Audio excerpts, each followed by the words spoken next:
What's going on, guys? My name is Wheel to Wheel, and this is a video about having friends and making them, just general friend topics in life. And I know a lot of you guys that are watching are probably still in education, so primary school, high school, and maybe even college, which is a really good transitional point in life. So you're gonna be meeting a lot of new people.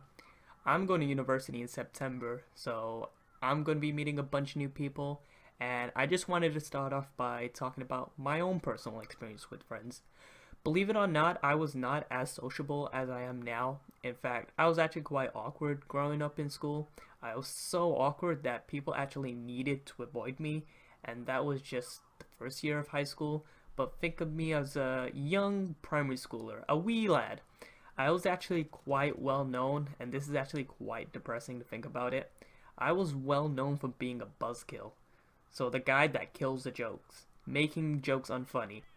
So someone would be telling a joke and get a laugh, and I'd thought it would be funny to add on to it. So I'd say something really dumb, and everyone would just be like, "Shut the fuck up, you're not funny." So to be the more sociable person I am today, I actually had to grow out of that weird stage. But I had a lot of friends. The only problem with that was that none of them were really close friends. So some of you may say, shit, yeah, I would rather have a bunch of friends rather than that just one really close friend. I would have traded all my friends, I don't know, 20, 30 of my friends I could talk to for one really close friend. And it's, you just feel kind of lonely and out there, like you're almost part of everyone's group, but you're not really part of a group. So I never got invited over to people's houses. I got invited to some birthday parties and stuff, but it was like kind of invite the whole class kind of deal. So I never went over and slept over at any friends' houses like that, at least not in primary school and early years of high school. And I think the reason for that was I was always trying to be someone else because I had come from a really different background. I went to a primary school that had only around 200 people in to a high school that had like 1,000 people in it. So I felt like I needed to fit in with the group because all the groups had already been made. Everyone was already friends with someone and I wasn't friends with any of them. So I needed to make my way into a group, and for that I thought changing my whole persona would work. I thought being that kind of loud, obnoxious class clown would make me cool, but it didn't work at all. Actually, it failed quite miserably, and I had people tell me, year 7 was probably my favorite year in high school. I had lots of friends. I actually felt I was quite cool and popular with people, but I still never had a best friend like that, so I still would have traded everything to have a couple of best friends in my life. And year 8 came around the corner and it actually kind of started sucking. And when it came to year 9, I actually started to get picked on. And I think part of that was because I wasn't being myself. I was being what others would think was cool, and it may seem cringy, but you just gotta be yourself because if you're not then you're gonna have to spend your entire school life just lying about everything.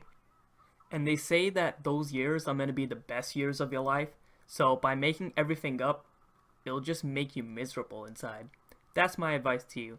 Now, kind of mixing with that is video games, and all of you guys are probably here because you like the internet.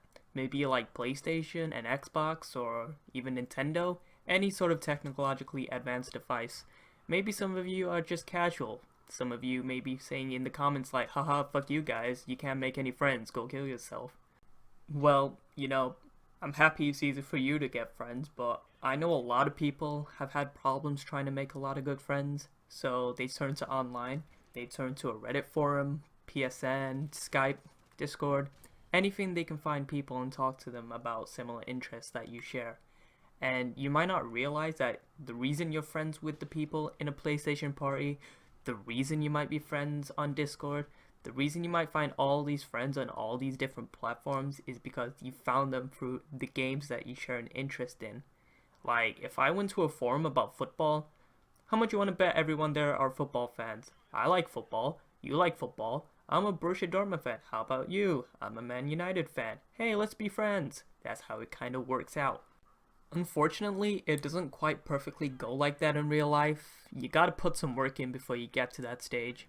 It's highly unlikely that you'll find a person with the name tag saying football for the win.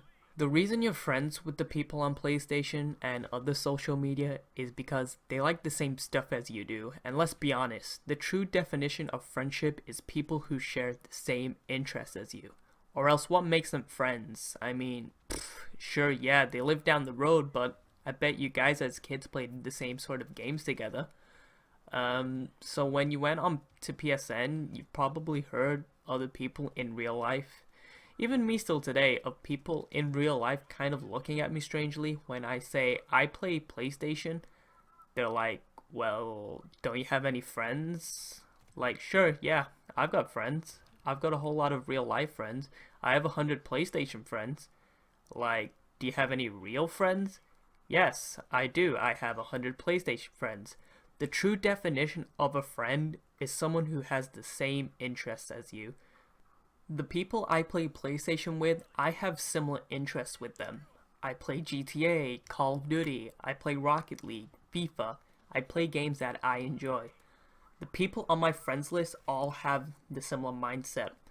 They all enjoy doing X, Y, and Z. They're laughable, you know. They're hilarious. They just love being happy and enjoy having fun. That's why I'm friends with those people. I enjoy all those things too. And here's a perfect example of that. I had been friends with this guy named Just Do Nothing for a long time, probably 3 years now. Last Christmas, he came to England for a small family vacation, so I decided to drive up to his hotel, which was close to where I live, in order to see him. Once I saw him there, he said, "Wheel," and I said, "Sam, is that you?"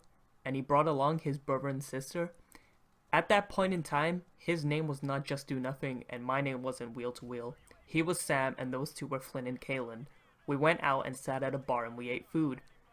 You want to know why it wasn't awkward? Because we were friends. There was no need for an introduction. The first thing I did, I ran up and gave him a big ass bro hug. An introduction wasn't necessary because it wasn't like I was meeting a new person. I was meeting a really good friend from a long distance away. And your parents may say like, oh, you need to get some real friends. You know what's fucking funny? Your parents probably had a pen pal when they were growing up. You know pen pals where you wrote letters to someone on the other side of the world? Now, they can't ever take away the fact that you're not only talking with people on PlayStation, but you can also video chat face cam them. There's only one difference between me talking to someone through video and me talking to them in real life. It's that I can't physically touch the person on video chat. Now, that may have sounded a bit homo, but you get my point. The only difference is that they're not standing right in front of me, so fuck anyone that says you don't have real friends because all you do is play PlayStation. Just because they don't understand that friendship isn't about if I can walk over to that person's house. I met Sam literally one time in my life, and we're good friends. I can safely say we're good friends, and that's because we share similar interests. Me and Sam talk together almost every day. That's probably way more than most people's real life friends could say. Ask your parents if they have any real friends. Ask them how often they talk. I understand they have jobs and such, but, you know, we have school. How much do you talk to your PlayStation friends? Probably once a day, so no matter what, you have friends on PlayStation. You have friends online, and those are real friends to you, and they're real friends to everyone else. As for making new friends and meeting new people, you'll get there eventually. Everyone kind of matures as you get older, and everything kind of works out. There's gonna be way less tension once you guys get to high school. I've been through it myself. As for everything else, I wouldn't worry about it. Friends in real life try and find friends who have the same interests as you, just like on PlayStation. If you're chilling in a group with people in a party and one of them brings up Call of Duty, you like Call of Duty, start talking to them about it. Maybe you might hit it off and maybe you guys will be friends later. So, thank you guys for watching. My name is Wheel to Wheel. This has been a video about friends. I hope you all enjoyed. I'd love a like and maybe share this video around with people if you ever know anyone who has issues with friendship. And I'll see you guys later. Peace. I don't really wanna drive home, but as soon as I arrive home, yeah, I moved on. Some things in life are too simple, some things in life are too simple. I don't really wanna drive home, but as soon as I arrive home, yeah, I moved on. Some things in life are too simple. Some things in life are too simple.